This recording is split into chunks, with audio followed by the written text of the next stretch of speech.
Hello, everyone. It's Shane Kanto, your Wasteland reviewer, and welcome to the Wasteland Watchlist here on the SPM Crew Podcasting Network. And this is my weekly show where my guests and I play a little movie roulette, randomly selecting something from my giant, enormous, random watch list that could be basically anything. And joining me is my frequent collaborator and friend and co-host of one of my other five podcasts on here. It's Adam. Thank you so much for coming on.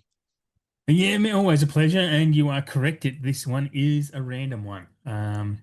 Yes. And we might explain why as we go along. I'm going to give some quick backstory, but if you ever want to be in the know about physical media, you should listen to Adam's show. Hmm. And if Thank you, sir. you're not afraid to spend money, because you'll probably want to spend a bunch of money, listen to the show.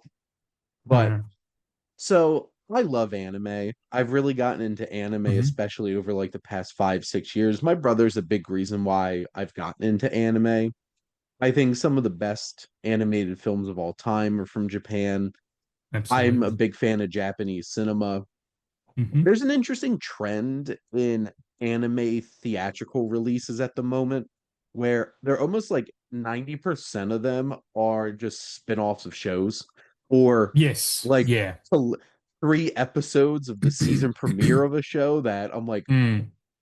they should really do a better job of promoting that this is just 3 episodes of season 3 of a show strung together because I've fallen into that pitfall before. And this movie, which we're talking about, Overlord, the Sacred Kingdom, looked really cool when it came out in 2024. So this is the most recent film I've done on the watch list so far. Mm. And I just didn't get around to checking it out. It came out on a busy weekend. It's 2 hours and 15 minutes. I just couldn't squeeze it in to go check it out in theaters. So it wound up on my list to watch. And this is obviously a continuation of a series. And Yes. Yeah. it's not quite like, oh my God, here's the first 3 episodes of season crammed in. It does feel like it's at least putting together a It's isolated story in the grand scheme of the show. it is But its own movie. So sorry, yes, unless you want me to explain, I'll let you finish and then I'll explain what I found. Sorry. but yeah, so I was just going to read. So this is because there's an IMDb synopsis, and then there's also something written by Crunchyroll because this is Hmm. where I watched it. It's on Hmm. Crunchyroll, at least in the States. After 12 years of playing his favorite MMO RPG game, Momanga logs in the last time only to find himself transported into the world playing it indefinitely. Throughout his adventures, his avatar ascends to the title of Sorcerer King Ains Ol Gown, once preposterous but now on the brink of ruin. The Sacred Kingdom enjoyed years of peace after construction of an enormous wall protecting them from neighboring invasions. But one day, this comes to an end when the demon emperor Zhao de Baoth arrives with an army of villainous demi-humans. Fearing invasion of their own lands, the neighboring territory of the slain theocracy is forced to beg their enemies at the Sorcerer Kingdom for help. Heeding the call, Mamanga, now known as Sorcerer King Ainz Ol Gaon, rallies the Sorcerer Kingdom and its undead army to join the fight alongside the Sacred Kingdom and the slain theocracy in hopes to defeat the Demon Emperor. Boom. There it is. Yeah, and so that explains a lot for me because this is like you said, this is clearly picking up in the middle of something. So I assume you're going to ask me my general thoughts. Yes. Go And so ahead. this is gonna go along with them. Um, I did look this up, and this is based on a manga series or a book series, Yes. and it's like near Originally. the end of that series. And this is the third movie. So on IMDb, there's two movies that precede this, Yes. and a TV series. So when I was watching it, I knew I was missing a lot of context. I was like, as it got into, I'm like, this stuff it feels like I should already know is what when stuff is happening. Admittedly, I don't think I saw anywhere that someone was logging into a game to play this, that this was a game. I didn't know that until after I read that Yeah. synopsis. So, does that happen in this movie? I guess it's long enough into the series of the show that that we should this is know. he's already been in the game for a Yeah, while. yeah. So, just context for viewers out there, if you want to go check this out, there's a lot of backstory. Like Mm, obviously you could read a synopsis and get like a basic background, so at least you could like ground yourself in the experience. Like, yep. yes, there is a whole show and two films before this. If you really want to like fully understand all the world building Mm, that's mm. around this story for sure. Yeah. So my son is an anime fan, and I asked him, "Have you Mm, seen this?" And he goes, "Yeah, I'm pretty sure." And I was watching it, and he didn't twig, but I think he watched has seen the series. So I okay. think if you had seen the series and the other movies, then this would be pretty impressive because this is an impressive film. And you know how long Mhm. it took you to read that storyline. Like there's a lot going on, and Yeah. there's a lot of stuff happening, and as is my way when I'm watching fantasy adventure type of stuff, I find it really hard to keep track of who's who and what's going on. And it's always the strange names. And that's why I used to always struggle with Lord of the Rings because Mm. I can't remember who's who. And when they refer to them later in the movie, I don't know who they're talking about. So I become disengaged. And that's what happened to me in this. So it took me like 3 or 4 watches to get into Lord of the Rings and finally love it. I'm not going Mhm. to watch this that amount of times to do that, but if you've seen them, I would obviously, yeah, I think this worth is worth checking out because it's the animation is stunning. It's a beautiful film to Yes. look at.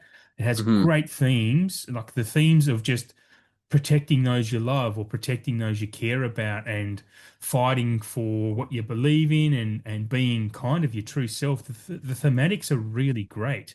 I thought the characters were also really great, especially Ainz Al Gown. So I don't even know how to pronounce it. So um, he's a great character because Yep. he's a demon or he's undead, but he's a nice dude. Like honest, like he's got all these magic powers and he's like does some evil stuff, but it's all in the name of protecting his tribe and his kingdom. And he's actually really decent. Like he takes this other character under his wing and kind of builds them up and gives them some agency and um, you know, what's the way? I guess stretch activities is probably what I'd say in my industry. Like just, giving them something extra to do to learn and build capability. Um, so it's a really, it is fun, but it was just hard for me to follow. That's where it lets it down for me. Yeah, there's a lot of baggage with this. Like, there's a lot of Mm, world building that it would be very helpful to watch the show. Because, like, there's some films that, like, are spin-offs of shows that, like, it gives you enough at the beginning to be able to be like, oh, I could watch this on its own. I think the challenge of this is it's fantasy. Fantasy's yes. Yeah. challenging to begin with because you Mm-hmm. have to do so much world building.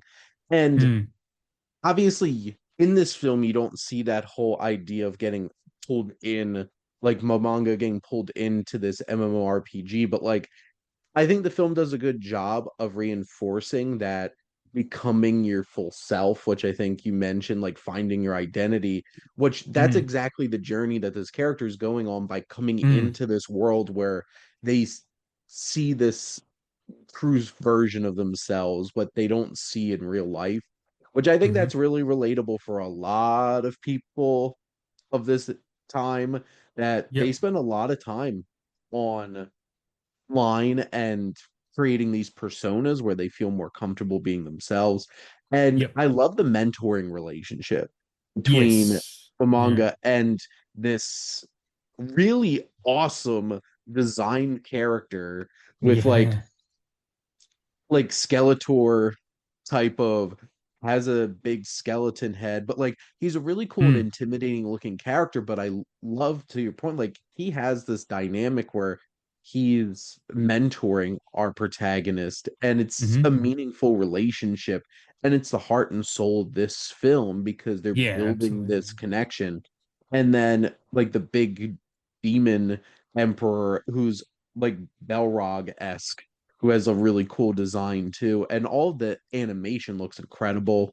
They do Yeah. so many creatures in this. So like this demi-human Mm, army that's mm, coming in. it just there's so many cool character designs. And honestly, the biggest thing that stood out to me is like the action in this is really exciting Yeah, and it's great. dynamic and cool. So like it's 2 hours and 15 minutes and they pack a lot of stuff in.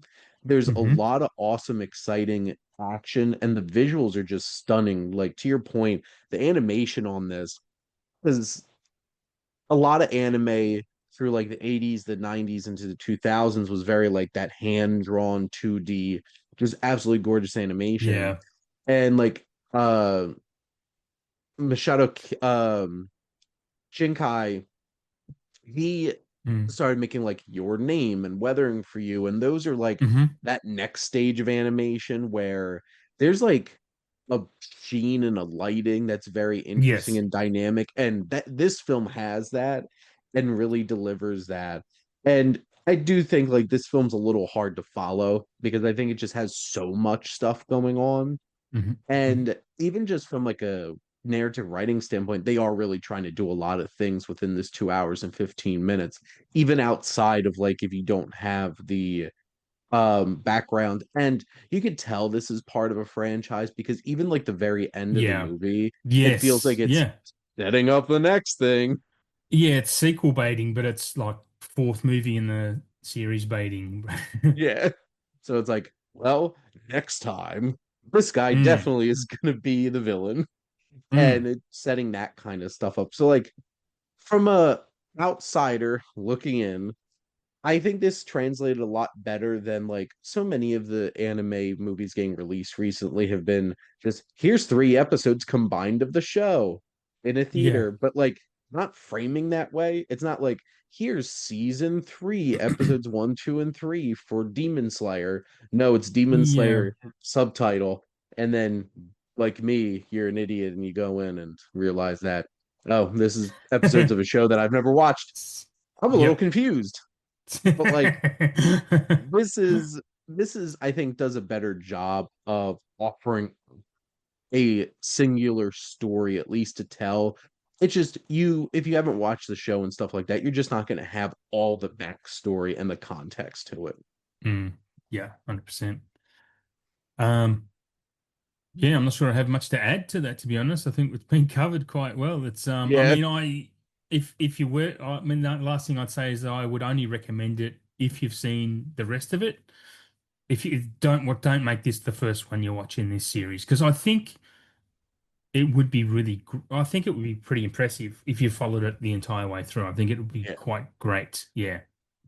I can only imagine what having all that emotional connection. Like I try to take a step back and think about like when a new Avengers movie comes out, I'm like, I've been Mm. invested. I've watched every Yeah. single one of these movies and shows Mm. and have all the background and just the payoff that punch. This feels like this is a really big scale story to Yeah. this franchise. And even from outside looking in, there's still a bunch of thrilling and exciting things. And it's incredibly well animated. And just to give a shout out to Yeah. Naoyuki Ito, who was the director, who just really put in a really impressive effort here. Yeah. But yeah, Very. that's basically all we have to say about it Mm. since we don't have a whole lot of the background context. But you know, sometimes you find yourself in these situations and you make the most of That's it. that's the beauty of this show. It's just it's a roulette wheel, and this is where it spun up. All 8,300 movies that I have on this watch list. But Adam, thank you so much as always for coming on and chatting movies with me. Not a worry. Always a pleasure, mate. Thanks for having me. And thank all of you for listening. Make sure to like, comment, and share on this episode. What's that? Do you have any anime shows that you really love and you've enjoyed getting to go into a theater and getting to check out some spin-off either episode clusters or like movie spin-offs of it? I have to say though, I did get to see the first 3 episodes of Samurai Jack in a theater, and that was a really cool Mm. experience. But they were the Yeah. first 3 episodes. So you can just start from there and It's then a- go on yeah, from it's a there. little different. But and make sure to follow or subscribe wherever you listen to your podcast. The SPDM Crew Podcasting Network is ever expanding. There's so many different shows, all different types of interest, especially if you love movies. And you will find something that you enjoy for sure.